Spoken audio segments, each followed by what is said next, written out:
Hey guys, and welcome back to Pokemon Oris Wi-Fi Battles for ASMR.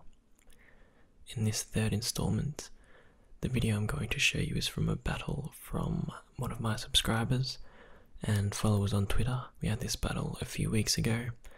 We had two battles a few weeks ago actually. This is the second, as I'll be completely honest, he wiped the floor with me in the first battle. He had 5 Pokemon left and I had none. But this battle was a bit closer since we had more of a feeling for each other's teams. So I lead off with Crobat in an attempt to get off a speedy U-turn, but fearing the Ice Shard from the Mamoswine, I swap out into Sableye immediately, who could tank any physical attack that the Mamoswine wants to use on it. I decided to go for the Foul Play instead of the Will-O-Wisp on this turn, just to get some damage on that Mamoswine since not many of my other Pokemon could do decent damage to it. But they decide to swap out as I go for the Recover, as I saw that Earthquake looks to be about a 3-hit KO from the Mamoswine.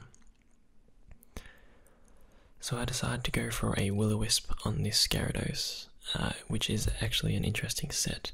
I believe it's a physical defensive bulky Gyarados set with Rocky Helmet as its item, which is really cool to see. I've never encountered that before, and I'm actually considering swapping out one of my Pokemon for it. So I learned the hard way in the previous battle that this Gyarados was Rocky Helmets, took some unnecessary chip damage. So not wanting to use Foul Play on this thing to avoid the damage on Sableye. So this Gyarados has Toxic, Waterfall, Crunch, and I'm not sure of the 4th move, but I decided to hit it with a Taunt just to prevent it from setting up in case it has Dragon Dance, which a lot of Gyarados typically carry.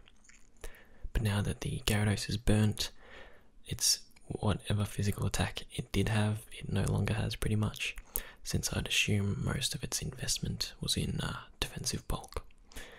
So I swap out into Umbreon, as Umbreon is my cleric, and would be able to get up a Heal Bell to remove the Toxic from Sableye, which would make me more comfortable switching it back in later on during the battle. In the meantime, White Breeze is going to continue to use Waterfall on my Umbreon, trying to stall out the Taunt and enable Gyarados to get a Toxic up on Umbreon, which wouldn't be the worst thing in the world to happen since I do have the Heal Bell, capable of healing myself at any time, plus the Leftovers recovery would negate the early toxic damage, and Wish would definitely keep my Umbreon alive. In the meantime, the Gyarados is still taking the regular burn damage. Umbreon is now toxicked and will be taking poison damage after a few turns. And in order to speed up the process of knocking out this Gyarados, I decided to use a Snarl, which doesn't really do much to a physical attacking Pokemon, but it still gets some damage off on this Gyarados, which coupled with the burn is slowly whittling it down. I can't say for sure, but White Breeze was possibly taking it easy on me since swapping out the Gyarados could have been useful, could have got a better matchup, but he probably saw how much he wiped the floor with me again in the first battle and decided to go a little bit easy on me. In which case, thank you, because it allowed me to save a little bit of face. But it was very fun.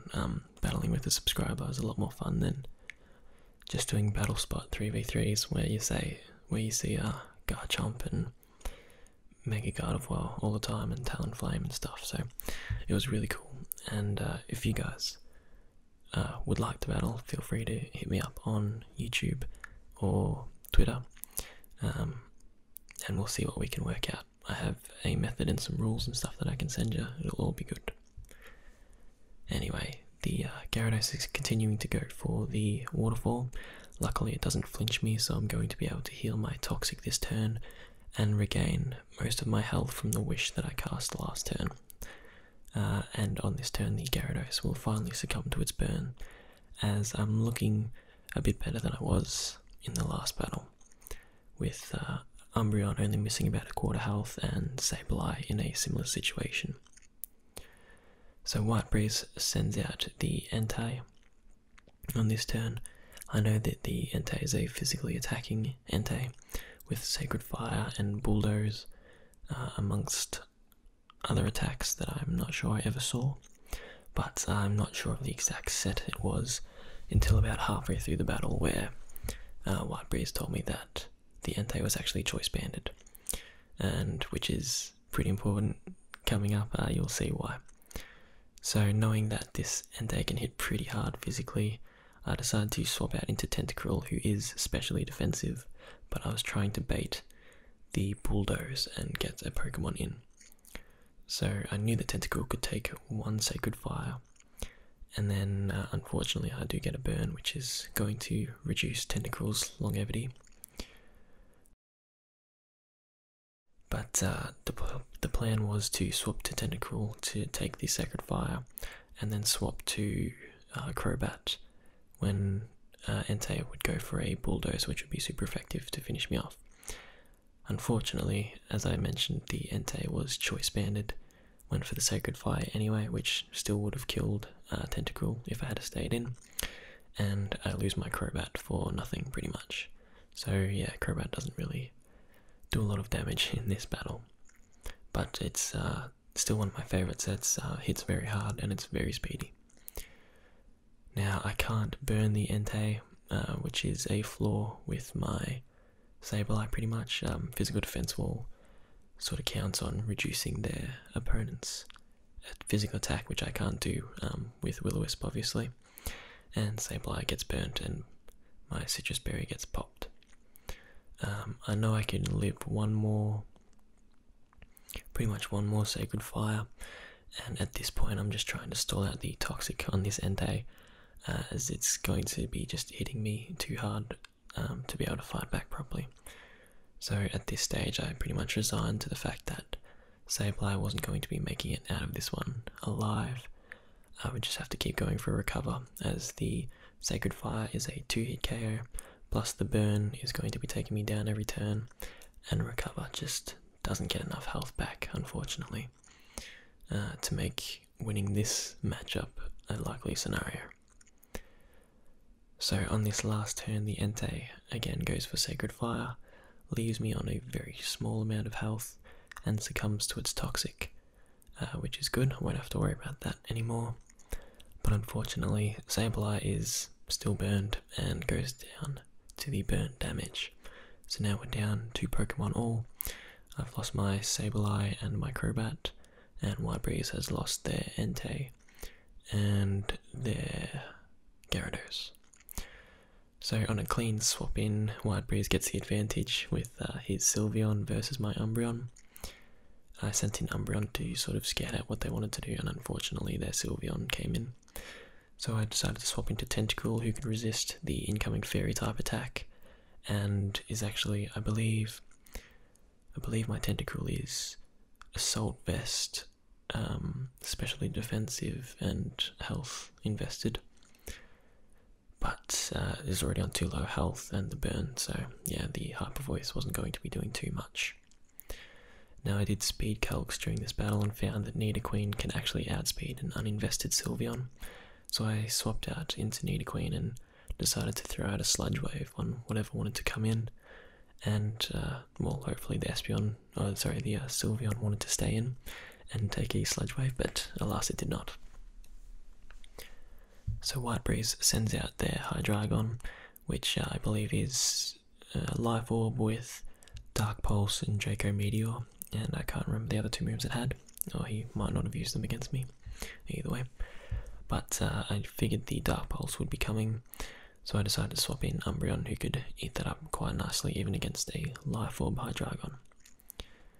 The Hydreigon goes for the Taunt, which was a great move because Umbreon now can't heal itself pretty much. I can't hit this thing with a Toxic. I could hit it with a Snarl and lower its special defense, but unfortunately it's going to outspeed me and hit me with a Draco Meteor, which is just too powerful for a half health Umbreon, and we actually get taken out with a critical hit. And I did some damage calcs after the match. I'm pretty sure Umbreon could have lived that Draco Meteor if it weren't for the critical hit, but honestly it wouldn't have made a whole lot of difference. The Snarl would have been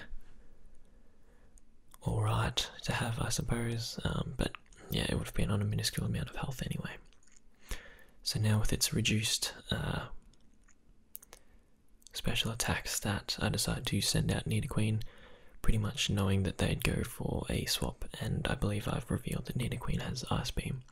So they were expecting that to come out, and I was expecting the Rotom Heat to come out to tank the Ice Beam. So I immediately went for the Sludge Wave, which would do neutral damage to the Rotom Heat and super effective to Sylveon if they sent that out expecting the Ice Beam. So here we're kind of just trading blows back and forth. The Rotom Heat hitting me with Hidden Power Ice, I would assume.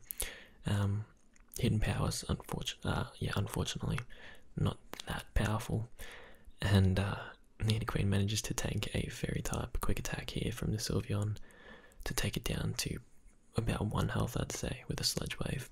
It's very unfortunate that Nidoqueen couldn't sort of take out that last 1 health of the Sylveon and get an attack on the Hydreigon.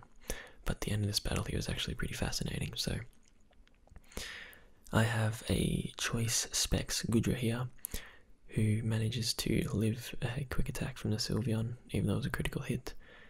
And not being able to go for the Dragon type move, I have to go for Muddy Water. And of course, Hydreigon's going to resist every move that isn't my Dragon type move, but I wouldn't have been able to kill the Sylveon had I not locked myself into Muddy Water. So my only chance here really was to dodge the Draco Meteor, which I managed to get, but unfortunately my Muddy Water misses. So they hit Goodra with a Draco Meteor on the second turn, and even though Goodra is max specially defensive, the Draco Meteor takes it out. Muddy Water would have been good to lower the accuracy of the Hydreigon. That was pretty much the only way I could have lived if I was sort of scumbagging it. I was actually screaming out loud when it came down to those last 2 Pokemon, where Goodra couldn't go for Draco Meteor against the Sylveon since it would be not effective at all, so I had to lock myself into something else. And my other moves were of course Thunderbolt and Flamethrower possibly, so no matter what move I was going for, the Hydreigon would be taking neutral or resisted damage. So yeah, I kind of figured Muddy Water would be the best move to go for there and try and reduce the accuracy. But that was a very fun battle, and I very much appreciate White Breeze for reaching out to me and abiding by my not very strict but still fun rules. It's very interesting. So as I said, if you guys are interested in battling sometime, just send me a message on Twitter or YouTube. I'll send you a link to some rules and my Discord chat, and we can set something up. In the meantime, I hope you guys have a lovely day. Thank you for joining me, and I hope to see you next time.